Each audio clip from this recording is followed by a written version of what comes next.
Good day mga ka-kitchen and welcome back to Kitchen Time with Ana. Today, gagawa tayo ng isang recipe na bagay ngayong medyo malamig ang panahon. Ito ang chicken and corn soup. Tara, let's start! So first, slice natin ang ginger. Ang size nito is parang 2 thumb. Then, yung white part ng scallion or onion leaves, hiwa-hiwain lang din natin. Then, mag-ready na kayo ng pot with water at ilalagay nyo doon yung 1 kilo of chicken kasama yung mga hiniwa nating aromatics. Papakuluan lang natin to for 5 minutes. Gagawin natin to para maalis yung kanyang impurities at maging clear yung soup natin mamaya. So, after 5 minutes, tanggalin na natin yung chicken dun sa pinagpakuluan and discard na natin yung sabaw. Tapos, i-prepare na natin yung iba pang ingredients. So, kailangan natin ng 2 medium size na carrots. Balatan lang din natin. Then, slice natin to into roughly bite-sized pieces. Another, kailangan din natin ng isang medium size din na labanos or radish. Ganun din, slice lang din natin into bite-sized pieces. Then, the other main ingredient of this recipe is yung sweet corn. 2 ito, babalatan lang din natin, then slice natin to into bite-sized pieces.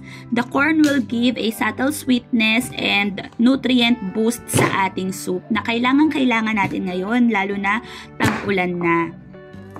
For the garnish naman, slice lang natin tong natitirang dahon ng sibuyas, yung green part.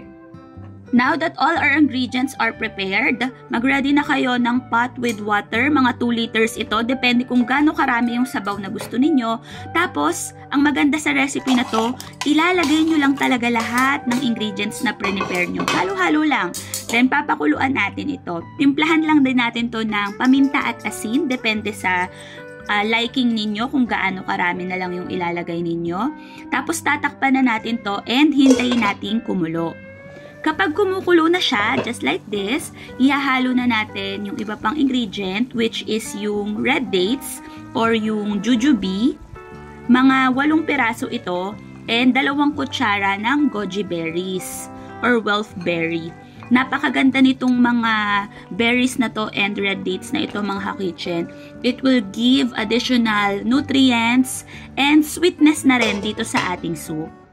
So, pagkalagay ko nung jujube and wolfberry, sinimmer ko to for 45 minutes using medium heat. So, ini-slow cook ko lang talaga siya para manuot talaga yung ingredients sa isa't isa. Then, finally, after 45 minutes, i-add nyo na yung onion leaves as the garnish. So, ayan, ready to serve na tayo.